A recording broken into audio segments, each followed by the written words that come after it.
oui, je connais très bien le lycée du Blanc. J'y ai passé toute ma scolarité lycéenne, donc de la seconde à la terminale. J'ai fait une première et une terminale scientifique, option sciences de la vie et de la terre. Donc autant dire que je connais bien la maison et que je suis un ancien élève plutôt content de revenir et de voir mes anciens professeurs.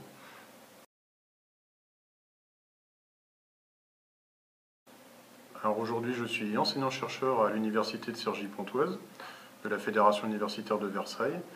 Mon travail est en fait un double emploi. J'ai à la fois un travail de chercheur, qui m'occupe le plus clair de mon temps, notamment recherche en géologie et principalement sur les minéraux argileux, et un métier d'enseignant à l'université, donc en licence et en master.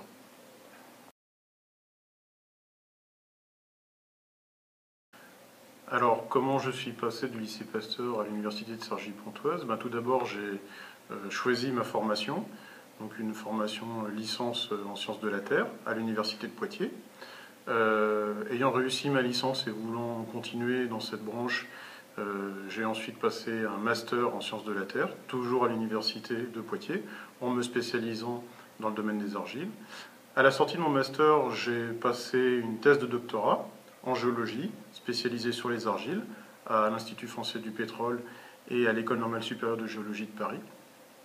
Et à la suite de mon doctorat, je suis donc devenu enseignant-chercheur à l'université.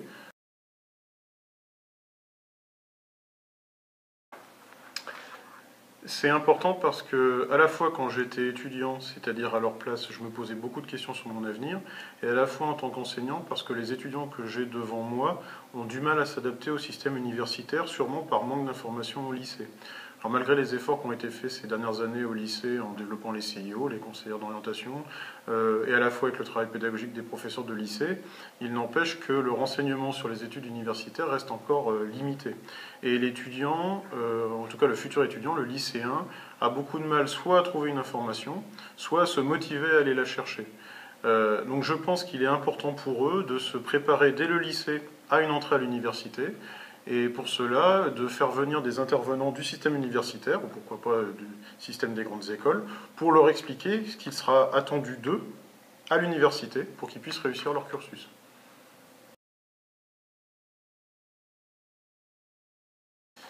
Alors les meilleures questions qui m'ont été posées, d'abord, à quoi servent les études? Pourquoi se lancer dans des études longues? Est-ce qu'on a des débouchés au niveau de l'emploi? Est-ce qu'on a un meilleur salaire si on a un meilleur diplôme? Pourquoi s'engager dans des études longues ou courtes? Quel choix de carrière faire par rapport à son cursus universitaire? Ensuite, on m'a demandé une question qui m'a fait sourire. Est-ce que pour réussir, il faut automatiquement être un élève modèle? Alors, la question est de savoir qu'est-ce qu'un élève modèle, mais est-ce qu'il faut toujours être le meilleur, ou est-ce qu'on peut vivre son cursus universitaire comme une scolarité normale? Et puis enfin, on m'a demandé en quoi il était important d'aller chercher des renseignements auprès des générations qui nous ont précédés, en quoi il est important de parler avec les étudiants qui ont fait le même parcours que celui qu'on commence à faire.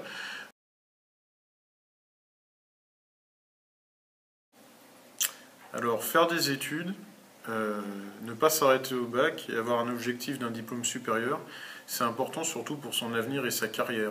On s'en rend peut-être pas compte avant d'avoir son bac, mais en réalité, c'est les diplômes que l'on aura, surtout après le bac, qui vont déterminer les endroits où on pourra postuler pour un futur emploi.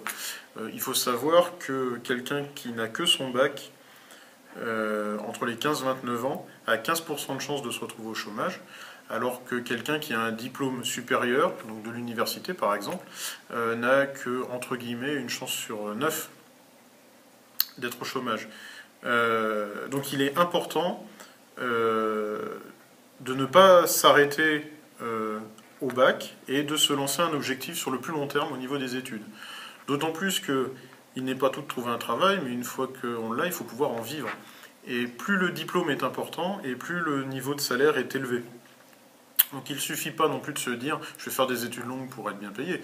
Il faut faire les études qui nous correspondent. Si on ne veut faire que des études courtes, il vaut mieux se concentrer sur les études courtes. Mais enfin, il est important de se donner un objectif d'études pour pouvoir ensuite arriver sur le marché du travail avec des cartes à jouer. Ne pas se retrouver sans qualification ou sans formation. Ça ne veut pas dire qu'avec un diplôme, on aura 100% de chance de trouver un travail rapidement, mais il est sûr que si on n'a pas de diplôme, ça ne facilite pas la tâche.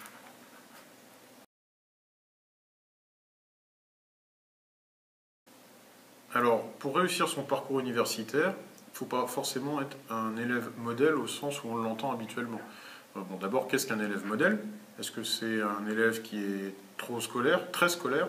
Dans ces cas-là, ça ne l'aidera pas. Est-ce que c'est dans le sens un élève modèle parce qu'il a de bonnes notes? Oui, il faut avoir de bonnes notes pour réussir, mais enfin, on n'est pas obligé d'être major de sa promotion à chaque année pour pouvoir réussir. C'est surtout une question de motivation et de gestion du travail, parce que les études sont longues. Si on fait un master, c'est 5 ans, et on ne tient pas 5 ans en étant toujours au maximum. Il faut surtout être motivé, il faut être attentif, et il faut avoir un objectif. Il faut se tenir à cet objectif et essayer de l'atteindre. Moi, personnellement, en licence, troisième année de géologie, j'ai eu un 1,8 en chimie organique, 1,8 sur 20. Là, autant dire que c'était pas l'élève modèle, surtout que la chimie organique, ça ne m'intéressait pas. Mais ça ne m'a pas empêché, par ma motivation, de rattraper cette note avec d'autres matières où je me sentais plus à l'aise, et d'obtenir quand même ma licence, sans redoublement, avec une mention, et sans que ça pose de difficultés pour mon cursus suivant. Alors oui, c'est important d'interroger les étudiants qui sont passés avant nous par le cursus que l'on a choisi.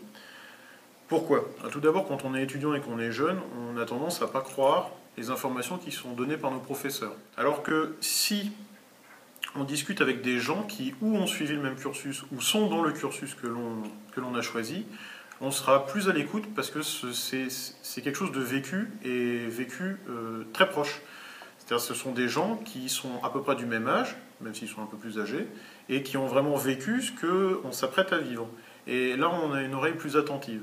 Alors, en quoi c'est important de les écouter? Eh bien, parce que ce sont des gens qui, ayant été dans votre situation, peuvent vous donner tous les bons conseils pour ne pas faire les erreurs qu'eux, ils ont pu commettre.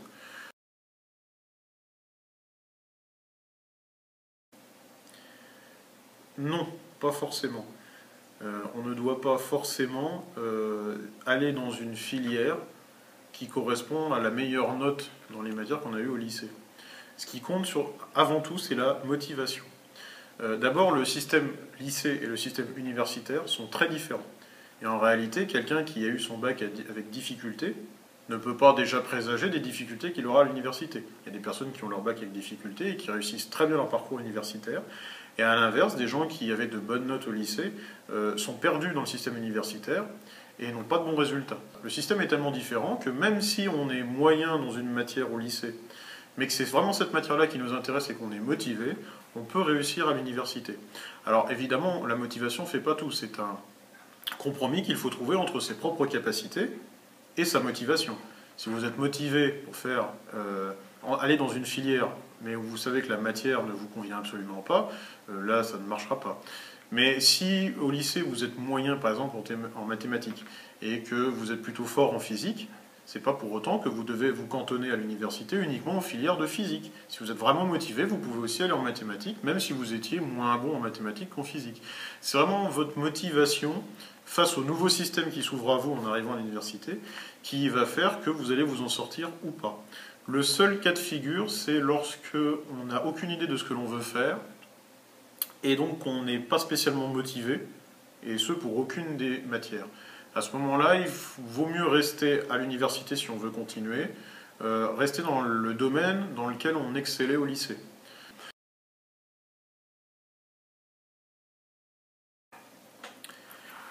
Alors d'abord, le lycéen, pour réussir un bon parcours universitaire, il ne doit pas avoir peur du cursus qu'il veut suivre. On ne doit pas avoir peur de l'université, on ne doit pas avoir peur des classes préparatoires, on ne doit pas avoir peur de ce qui se passe après le bac, on doit juste s'y préparer. Donc les conseils que je donne aux lycéens, tout d'abord, c'est de se renseigner, mais de se renseigner en amont, à la fois sur les métiers, sur les formations, mais aussi sur les aptitudes qu'il faut pour pouvoir suivre ces formations.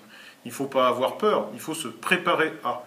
La différence entre le lycée et l'après-lycée, que ce soit les classes préparatoires ou le système universitaire, est énorme. C'est un gouffre. Mais pas au niveau des connaissances, mais au niveau de son fonctionnement. L'étudiant, le lycéen qui va devenir étudiant, il va surtout être perturbé par le système qui est différent, pas forcément par les notions qu'on va lui demander de connaître. C'est une autre manière de travailler, et c'est en ça où l'étudiant peut éventuellement échouer. Et c'est pour ça qu'il doit s'y préparer. Donc l'idée, c'est pas d'avoir peur, c'est bien de se préparer à ce qui se passe après. Donc se renseigner, mais aussi adapter son comportement aux règles du nouveau système auquel on est confronté. Se renseigner auprès des aînés, entre guillemets, pour savoir quoi faire et quoi ne pas faire. Arriver à l'université avec une nouvelle liberté, mais réussir à s'auto-contraindre, à s'auto-motiver, à réussir à se gérer et à gérer son temps de travail, réussir à avoir assez de courage pour aller assister à des cours qui ne nous plaisent pas et qui ne sont pas obligatoires, mais qui seront essentiels pour passer les examens, et surtout bien assimiler le fonctionnement du cursus dans lequel on rentre. Et pas uniquement sur l'année dans laquelle on rentre, mais sur le plus long terme. Il faut absolument que les lycéens s'adaptent au système qu'ils rencontrent, mais qu'ils s'adaptent sur le long terme. Il peut être très épanouissant d'être à l'université ou à la faculté, malgré le stress, les examens, les cours, le nombre d'étudiants dans les amphis, malgré les tentations qu'il y a de ne pas travailler, puisqu'à la fac on est libre de ne pas travailler. Donc c'est difficile dans cette ambiance-là de réussir, mais si on s'adapte bien, et si on est assez autonome, et si on n'a pas peur et qu'on a confiance en soi, honnêtement on peut s'épanouir dans le système universitaire, on peut se ménager des moments de plaisir et des moments de travail. Il faut juste arriver à faire une balance entre les deux, et ça, je le répète encore une fois, c'est la motivation, plus ou moins importante, qui vous aidera à faire le ratio loisir-travail. Il faut bien voir que les cours à l'université sont donnés par des enseignants-chercheurs, et en tant que chercheurs, ils sont rattachés à un laboratoire de recherche. Et chaque laboratoire de recherche, donc dans chaque université, a sa propre spécialité. Donc, même si chaque université dispense un diplôme national, les cours intégrés dans ce diplôme ne sont pas communs d'une université à une autre, ils changent. Chaque université, pour chaque diplôme qu'elle propose, va proposer ses propres cours, qui seront différents donc de l'université d'à côté. Donc, si on n'a pas d'idée sur le cursus que l'on veut suivre, on peut s'inscrire dans n'importe quelle université. Mais si on a une idée très précise de ce que l'on veut faire, il est important de choisir l'université dans laquelle le laboratoire qui dispense l'enseignement est spécialisé. Je peux donner un exemple. La plupart des universités françaises dispensent d'une licence de sciences de la Terre. Quelqu'un qui a vraiment envie d'être paléontologue pourrait donc suivre n'importe quelle licence de sciences de la Terre. Le problème, c'est que la paléontologie est une spécialité de certaines universités, mais pas de toutes les universités. Donc si vous suivez un parcours de sciences de la Terre dans une université dont le laboratoire de recherche n'a pas comme spécialité la paléontologie, les cours qui vous seront dispensés approcheront très peu l'histoire de la vie et la paléontologie. Et donc il vous manquera certaines bases. Alors que si vous vous inscrivez dès le départ dans une université qui a comme spécialité la paléontologie, vous aurez dans votre licence Sciences de la Terre des cours approchant la paléontologie et vous aurez déjà des bases dès les premières années d'université. Donc si on a une idée précise de ce que l'on veut faire, il est important de choisir avec précision l'université dans laquelle on va aller. Alors c'est pas forcément évident d'aller loin, de changer d'université, ça peut poser des problèmes financiers à certaines familles, mais c'est d'autant plus important pour votre carrière. Toutes les universités dispensent les mêmes diplômes, toutes les universités ont leurs spécificités, et donc les diplômes de toutes les universités ne peuvent pas être comparés. Et à vous de faire le bon choix.